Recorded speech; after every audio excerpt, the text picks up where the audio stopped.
conference. We're talking about how last weekend was fantastic for the Tipping Point conference, and you had a video that played. Really great interaction with all the subscribers that came, had a live stream audience, fantastic information. I know you're in Israel, so your interaction was via video, but you are a key part of the endtimes.com team. Oh, thank you. You're boots on the ground there in Israel, and you sent me some articles over the weekend and this week, and before the internet went out, we were talking about Lebanon. And I was just asking you the question, there's this sentiment with military strategists, how do you kind of get yourself prepared for attack? How do you shield yourself? But it seems like Hezbollah is using citizens to shield themselves. And the military there in Israel is having, I guess, a little bit of a difficult time making sure that when they target Hezbollah, they're not wiping out part of the village. And your report yesterday kind of went into some of that with even showcasing from Israeli footage, what it was that they had to do in order to see these houses that had rockets hidden in them, and you had to pop open the side of the house to get the missile out. And while they were doing that, Israel was able to kind of target them. It's quite fascinating. So what's your take on that right now? Because Lebanon's a lot closer to you than it is to me.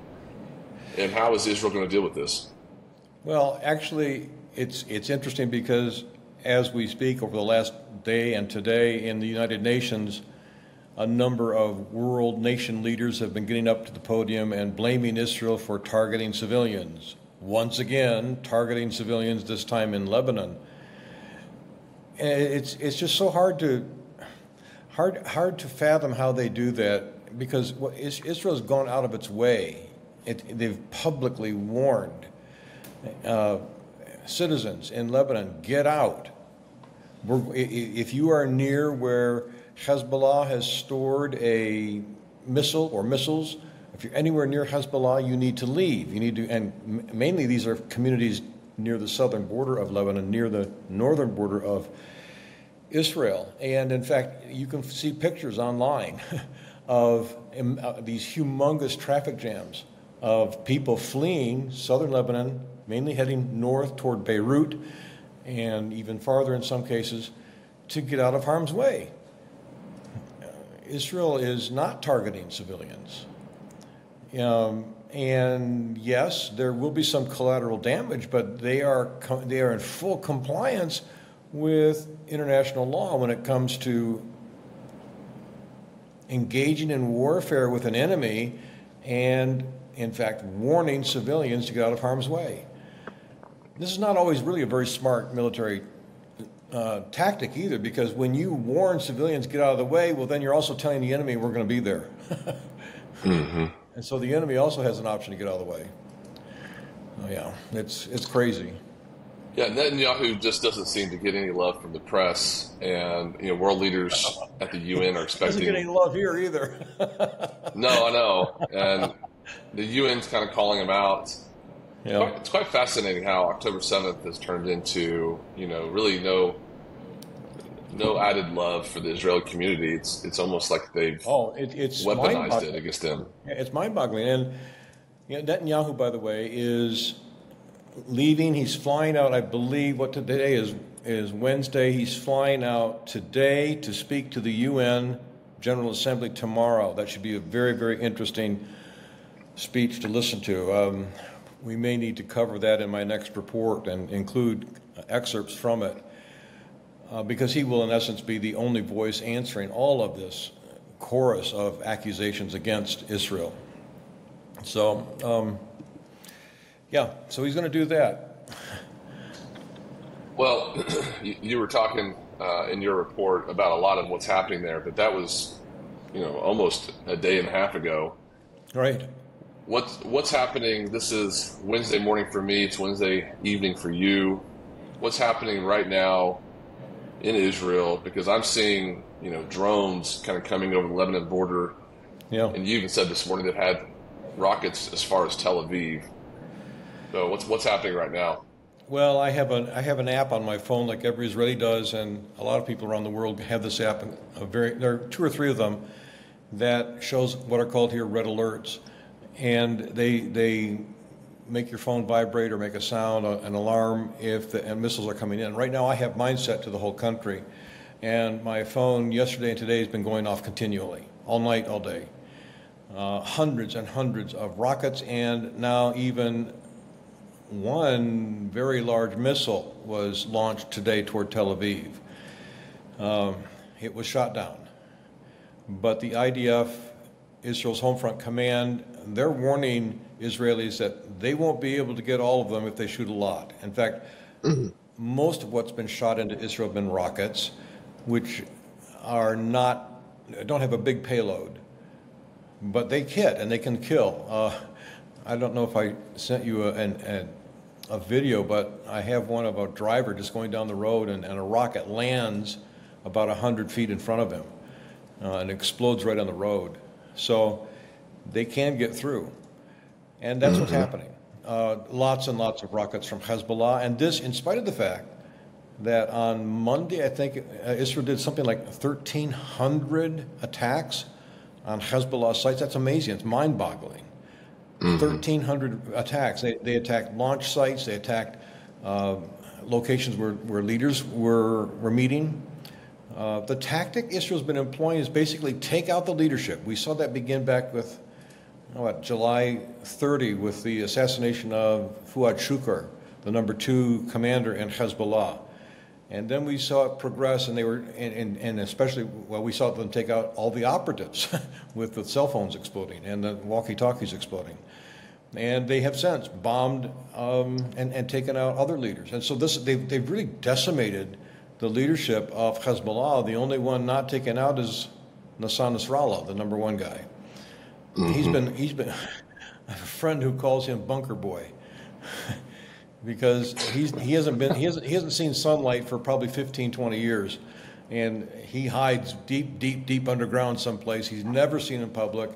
Every time he does a speech, it's broadcast over television, I guess, and people. He's never seen in person, and I guess that's smart, because Israel would in fact take him out if they could.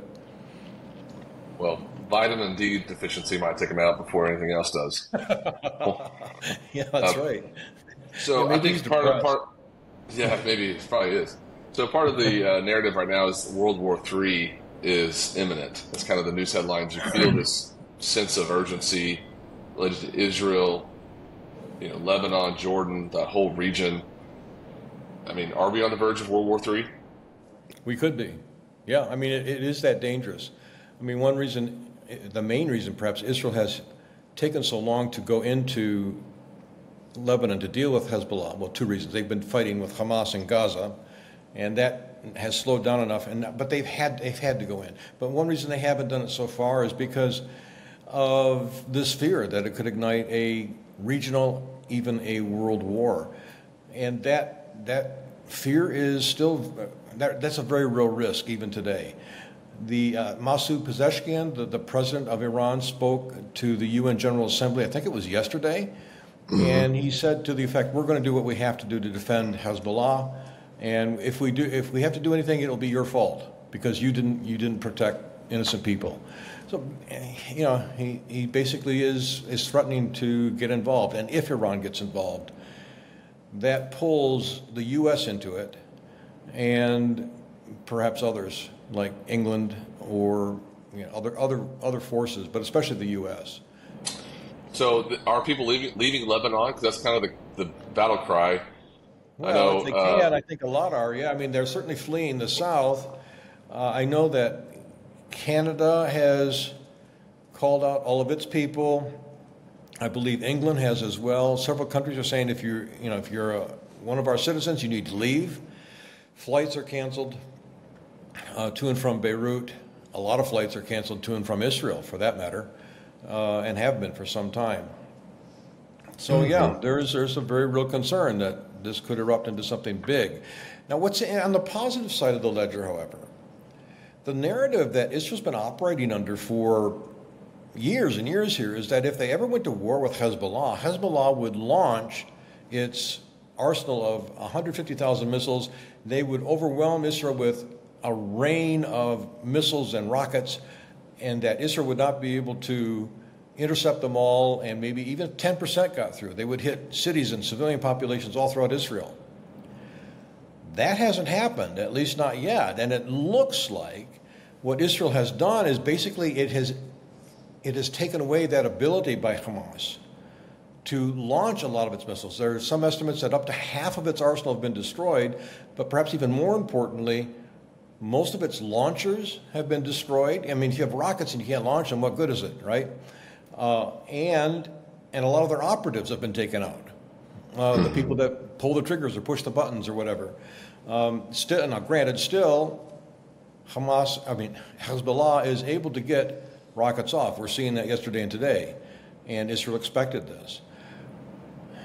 But so far, they've been rockets. They've not been these more sophisticated missiles, except for this one missile maybe today that was fired at Tel Aviv and was intercepted over the skies of Tel Aviv. So it sometimes feels like a positive thing. I mean, Israel has actually had some military success. We're just not reading about it very much because of the way the world is looking at this thing. It feels like a Mission Impossible movie where you take out the bad guy, and then Mission Impossible 2. Oh, that bad guy was just the beginning bad guy. Now there's a whole new syndicate of bad guys that you didn't realize were controlling that bad guy, and then it just continues on, and you don't ever know where the finality is to it. Yeah. In fact, a lot of people here feel that way. Then they call it the whack-a-mole war theory. You know, one leader pops up, you whack him, and another one comes out of the hole. You know, so there is that dynamic. On the other hand, a systematic targeting of key operatives does have an effect, and it's had a psychological effect on Hezbollah, and of course an operational effect. They have their ability to function has been radically diminished. They are still able to fire rockets, however, and they are not out of the picture by any means. But the fact that they are wounded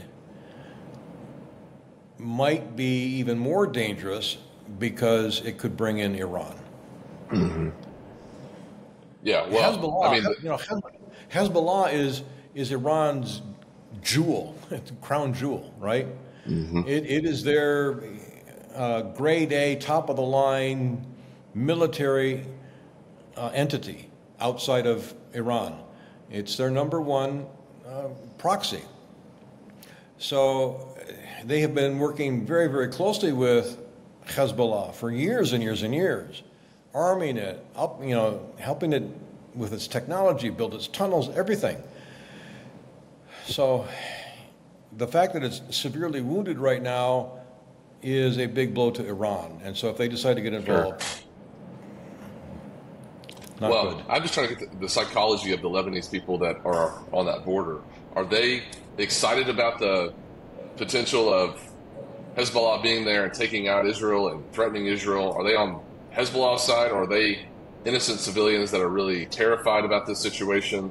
They just want to get back to their normal lives. What's the psychology of the people that are involved, citizens that are involved? That's a good question because I believe it's quite a contrast between the civilian population in Gaza and the civilian population in Lebanon. It's different. In Gaza, almost everybody was complicit, involved in October 7 one way or another, and they were involved in hiding and the prisoners. They've been, the whole community got sucked into it. In Lebanon, not so. There is still a pretty clear division between the general population and Hezbollah, and especially because Lebanon has been had a large Christian population, and they are now in a minority, as in other countries, and the Islamists have come in and taken over. So there is a real tension between them. Hezbollah is clearly, it's a party of Allah, right? And they are out to come into Israel and take back Jerusalem. This is their overt objective. And it's not one that's shared by many, many Lebanese. Now, on the other hand, the government has been really co-opted by Hezbollah over the last 10, 15 years, so that it's difficult, if not impossible now, to distinguish between the government of Lebanon and Hezbollah, because they've merged. They've kind of become one. Not officially, but in effect, that's the case. So I think it's interesting that many people are fleeing, and we're not hearing the voices of those really in the media who oppose Hezbollah in Lebanon. But there are a lot of innocent people there. In fact, a member of Tipping Point has been posting in her comments that she's friends with a couple who live in Lebanon who are missionaries, and asking for prayer for them. And I have told her I'm praying, and I hope others will as well. There are believers there who are in harm's way, and they are there for the sake of the gospel. Mm-hmm. So you listened to the messages from Tipping Point Conference this last weekend, or a few of them. So my dad's message on Friday night, one of his first messages, or his first message of the conference, was the timeline, the end times timeline. It kind of lines up with the birth of Israel and kind of everything that's happened since then. And he makes a compelling case that, there's a lot of things lining up for the two witnesses, the 7-year peace agreement with an Antichrist figure. In that region, how do you feel about that timeline? How do you feel about this growing sense that there's a push towards a final point, which is Armageddon in the Bible, but it kind of feels like things are heating up over there in the biblical timeline sense? Well, we're certainly seeing the narrative, the rising tide of the sentiment that in order to have world peace, Israel needs to be removed. Khamenei, the so-called supreme leader of Iran, just recently said, if you go to his website, that Israel is a cancerous tumor that needs to be removed.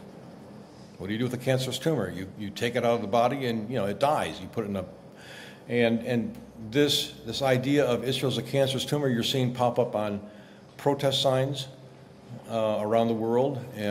These thousands of people showing up in England and New York and everywhere in Australia, and we're seeing this narrative growing. It's a rising tide of not just anti-Semitism, but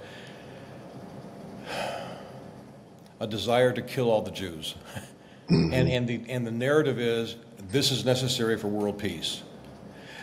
That, at least from my perspective, is very much a biblically prophesied end times narrative. Mm-hmm. It's what brings the nations together against Israel in the end. So we're certainly seeing that narrative rapidly rise. Whether or not we're at that point, who knows? My own conviction, which may be completely wrong, is that we're probably going to see some kind of a time of peace and prosperity for Israel coming back, where the guard will come down again. But we'll see. I hope so. Yeah, I hope definitely hope. I hope there's a time of peace and prosperity. Anything could happen. World War III, leading to the fulfillment of biblical prophecies about Israel and the nations coming against Israel, could happen anytime. You would have to have no conscience at all, or have no soul, to want to eradicate an entire population of people and remove them from their homeland. That's just beyond reason for any reasonable person to have to sit there and think, oh yeah, let's just wipe out an entire class of people. And they hate them so much. I mean, the anti-Semitism across the world is crazy to me, because it is almost, it's like the word hallelujah is the one word that translates the same across all languages. It's like anti-Semitism is the one racial bias that translates worldwide. It's so crazy how Jews have become pretty much targeted in the communities that they live in all around the world. I really appreciated Lee Cummings' presentation at the conference. I have listened to and gotten that far. I've not finished all of the presentations, but I thought what Lee Cummings had to say about the cause of anti-Semitism, the root of it, was spot on. I've not heard anybody articulate it so very, very well as he did in that presentation. I encourage everybody to go look at that. Why is this happening? What is the driving force behind it? And I can't say it as well as he did, but basically the argument that I have also been making in my own small way for a number of years is that the root of anti-Semitism is a desire to defeat the God of Israel. You can't go after God himself, but you can go after his people. And if you can destroy his people, you destroy his covenant. If you destroy his covenant with his people, this eternal covenant, then you disprove him. You basically dethrone him. You prove that he's not a real God. And so the nations have gone after the Jews from the beginning, I believe, for that reason, because there is a claim being made on the world of sovereignty and authority and eventual judgment that the world absolutely hates. And it's hating more and more and more as we're now in an era where basically truth has become whoever has the best narrative. It's whoever can, if you can sell your story, then that becomes the truth. I mean, that's what we're seeing with Hamas, with Iran. It's what we're seeing right now happen in the United Nations. People are selling a narrative. They turn everything around. By the way, I've wanted to say there's something interesting I think also has a very personal, immediate application. And that is, every time you hear someone, if the angrier they are, if someone comes after you and they're just really, really, really mad, right? I mean, they're boiling over the top and flipping out. You can be certain, this is my thesis, you can be certain that every time they themselves are, in fact, in that very moment, doing the same thing they're accusing you of. Mm-hmm. What inflicts rage more and more and more? It's seeing your own self, your own conduct, and unable to accept it, you throw it on the other person. I think it was Tacitus, an old Roman guy, who said that an enemy never hates anyone quite so much as someone who reflects his own self, something to that effect. This is what we're seeing. When you listen to Pezeshkian, the president of Iran right now, talking about what Israel's doing, it's exactly what Iran is doing, right? I mean, to a T. Recep Erdogan is saying the same thing, the president of Turkey. All of the Islamists are saying the same thing. They are accusing Israel of what they themselves are in the midst of doing right now. Mm-hmm. This is happening on a global scale, just like it happens on a very individual, one-to-one scale. The truth is that Israel has done something with that region that none of those other groups could ever do. Yeah. They have beautified it. They've turned it from desert to life. They've brought mass industry to it. You know, here in the United States, there's always this talk about how the indigenous people of North America were harmed by, you know, the white settlers coming over, European settlers. But if you saw the land before, it was, first of all, they were killing each other. The Cherokees and the Apaches and all the, you know, the Indian tribes, they were at war with each other. So it was mass slaughtering of each other. They had no industry. They had no forethought of building something that was what eventually became New York City and Los Angeles. You know what I'm saying? The land was improved, and obviously there was war and there was a lot of things that had to happen, but generally speaking, civilization has advanced because there are people that saw you know, the land that they took over as a potential grounds for a better life, a better civilization, industry, innovation, you know, bringing forth, you know, just all of these sorts of things. And so Israel's over there and they're making a difference in that region. They're bringing about a better life for everyone in the world, but for the entire world. But then, you know, these Muslim countries and the ideology, even if they eradicated Israel, they're not improving the world over there. It just goes back to their own infighting, it goes back to the aggressive governmental nature of their ideologies, which is Sharia law and typically oppression of women and very, very harsh, I don't know, psychological mindsets for a daily life. I mean, they're not a shining example of what you want to accomplish with your family. You know what I'm saying? I don't see that region as, hey, let's, get married, settle down, have some kids. It's like, no, let's have my wife and let me beat her and have a few more wives. And, I'm saying? That's kind of the general sense that you get with these Iranian people that are getting saved. They're coming out of this mindset that, women are not just property, that you should have an involvement in your family life as a husband, as a father, that God our Father, the Christian life, is not the Allah-based Christian or Allah-based religious ideology where you have this authoritarian figure that doesn't showcase love. Love is the emphasis of the Christian religion. So such a byproduct of the Jewish faith and the Christian faith, and you see that in America, and you see that in Israel, you see that in the European countries that became, Catholic or by and large Protestant. And then you go to those Muslim countries, and it's like, I don't want that. I don't think anybody wants that over there. My personal opinion. That's the hot sports take from Brent Evans over here in Texas. Well, I always find it profound to consider the fact that Israel, do you know what the meaning of Israel is, what it means, what the translation is? It means to contend with God, right? And it goes back to when Jacob wrestled with the angel of the Lord. And what an interesting paradigm. Even Christianity doesn't feel comfortable with wrestling with God, but Judaism does. It goes to its very roots. So he wrestled with the angel of the Lord all night long. At one point, God touched him and made him a cripple for life, crippled him. Mm-hmm. It was in the mud, dirty, wrestling, nasty. And Jacob said, I'm not going to quit. I'm not going to let go of you. I'm not going to let you get away from me. And God was pleased with that.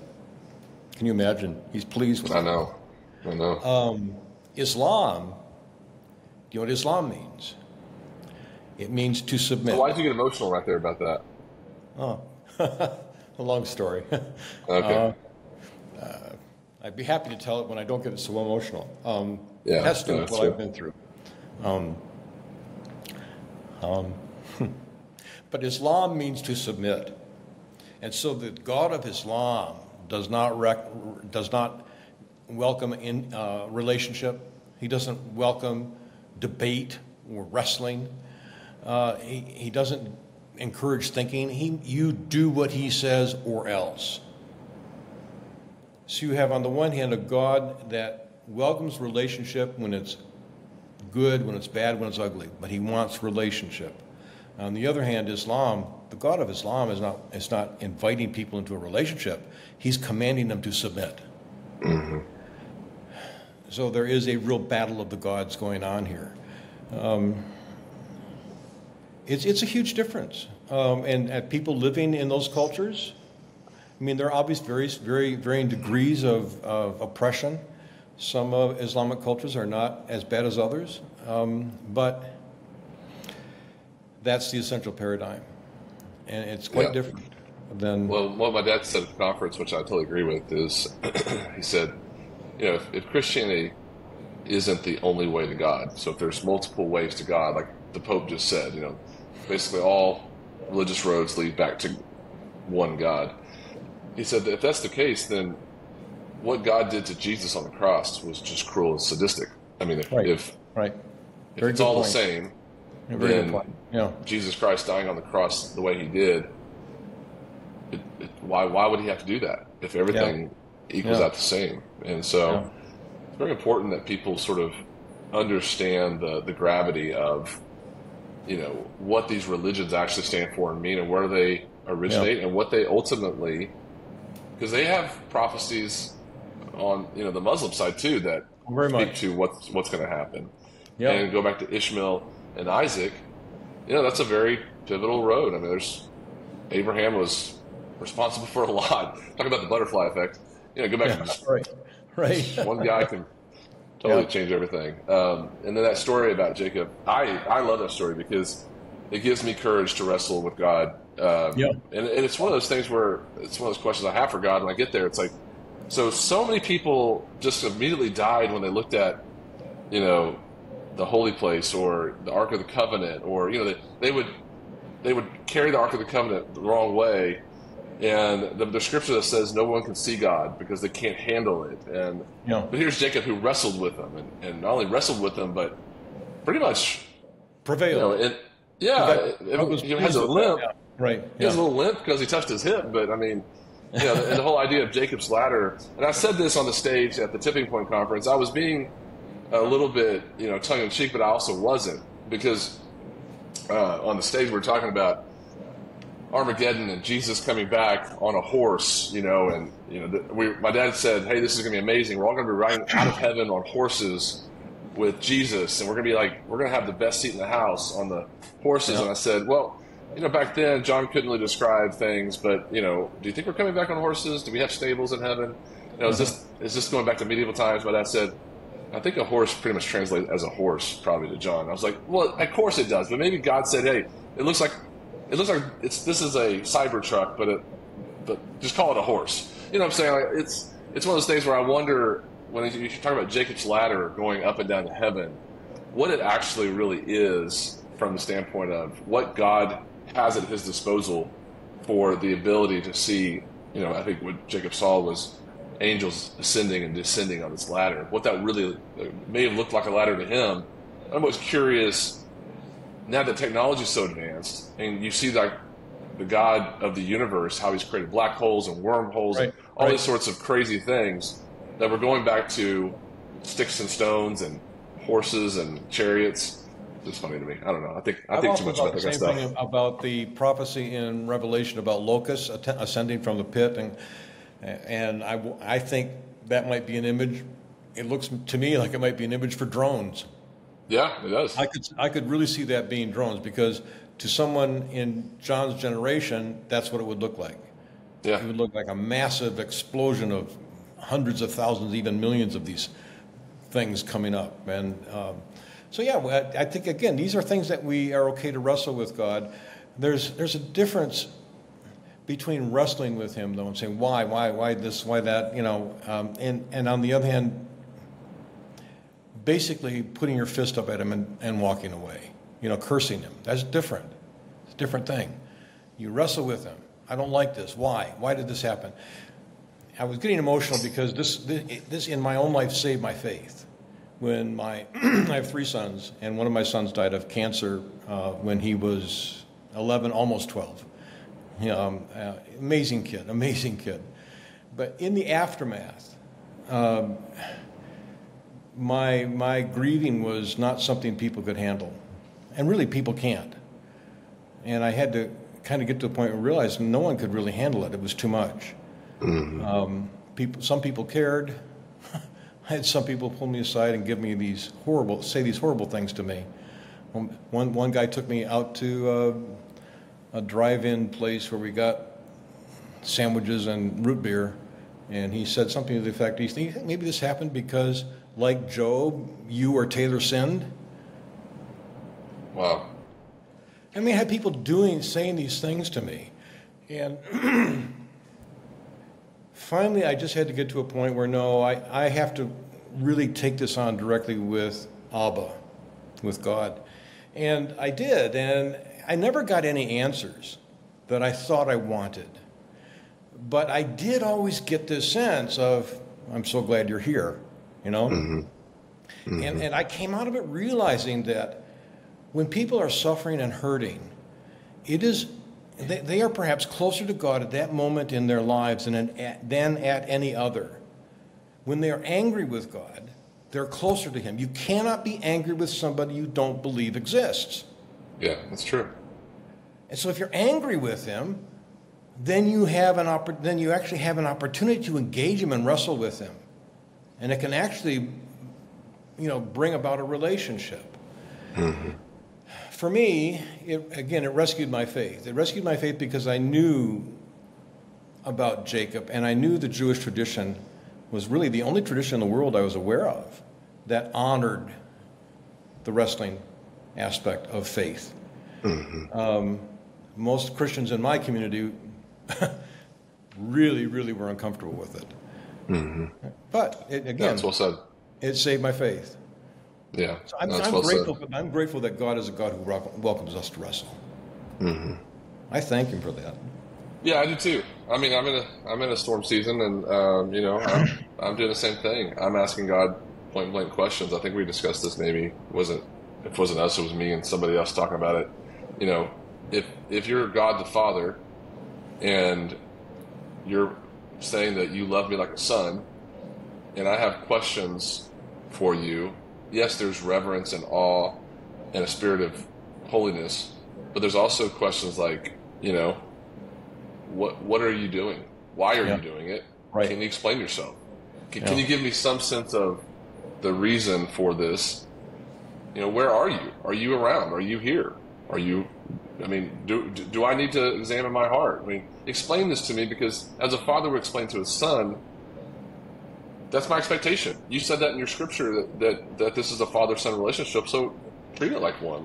Like I'm asking you point blank. And that wrestling moment for me with Jacob is very personal too. I feel a connection to that. I feel a connection to certain storylines in the Bible, like Gideon and certain ones like that. There's other ones I don't relate to, but I do relate to Jacob very much so. And I find my faith is strengthened by that storyline, because it gives me the hope that I can continue to have a relationship with God that allows me to understand Him without having to fully understand Him, if that makes sense. I can wrestle with something. I wrote a book that was never published a number of years ago, and in that book I have encounters with the biblical character of Job. We meet in a meadow on the other side of sleep.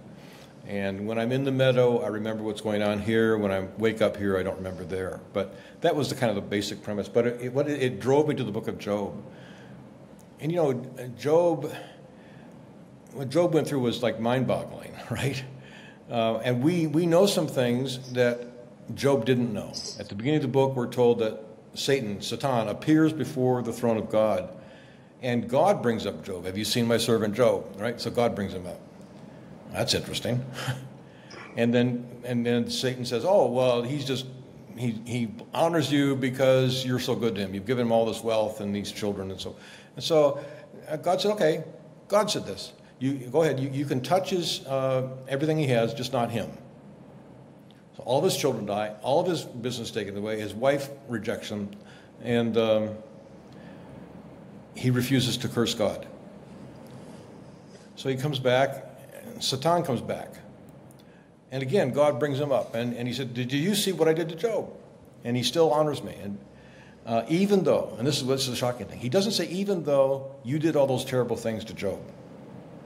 He says, even though I provoked you to do those things. He takes responsibility for all the evil that happened, all the horror that happened to Job. Whoa, really? And then, of course, his body is touched. He's covered with boils. And his friends come to console him. And the friends basically all make the argument, you must have done something wrong. Yeah, I know. That's what it comes down to. They all are saying this. And they get really angry with him toward the end. At the end of the book, then, by the way, when Job is engaging with his friends, he says, God has become my enemy. He did this to me. I did not deserve what happened. He doesn't say he's sinless. He doesn't claim to be sinless when you read what he says. But he says, God did this to me. God has become my enemy, he said. Well, that just made his friends apoplectic. I mean, picture any group of pastors or, spiritual Christian people listening to that. If you said, well, God has become my enemy, you wouldn't be invited to preach at the church. No, you would not be. I just read the last part of that book. The last part of Job it's actually fascinating basically God just takes Job on this thesis paper of. At the end, God appears and he's not nice. No, he's not. He lays into Job. Can you do this? Can you do that? Where were you? Right? What's going on? He takes a breath. And Job says, I repent. And God takes a breath and he goes back a second time. Can you do this? Can you do that? Boom, boom, boom, boom, boom, boom, boom, boom, boom, right? And finally, at the end, Job again says, I repent in dust and ashes. So can you imagine his friends there are sitting around the pit where he's been scraping his boils, and they all go, ha, ha, ha, we were right. Oh, they get it. They get it from God but next. A voice comes from heaven, and this is the shocking thing. A voice comes from heaven and says, I am angry. I picture something like Darth Vader voice. I'm angry with you and your friends because you have not spoken about me correctly like Job did. Wait, what Job said was right? That God was his enemy? That God was responsible for this? And he wasn't? And to make the point, the voice says the same thing twice. When you go to the end of Job, it says the same thing. And the only way out for them, God's so angry with his friends that Job has to make a sacrifice for them. So the question, of course, is what was Job's sin? What did he have to repent of? What was his problem? And you can read 1,000 commentaries and you'll get 1,000 different ideas. Almost all of them will end up saying something that his friends say, that Job must have said or done something wrong,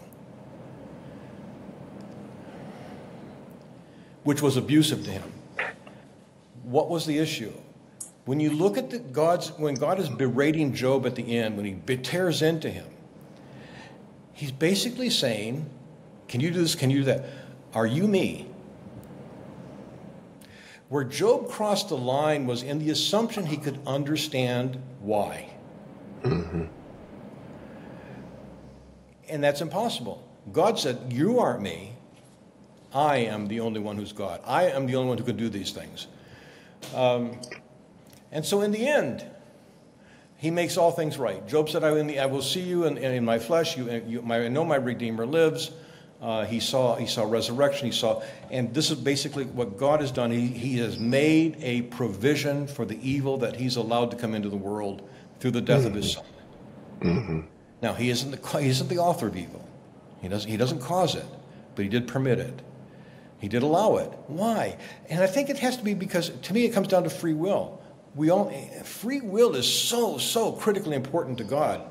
He has created a world in which we live with all of our decisions have very real consequences.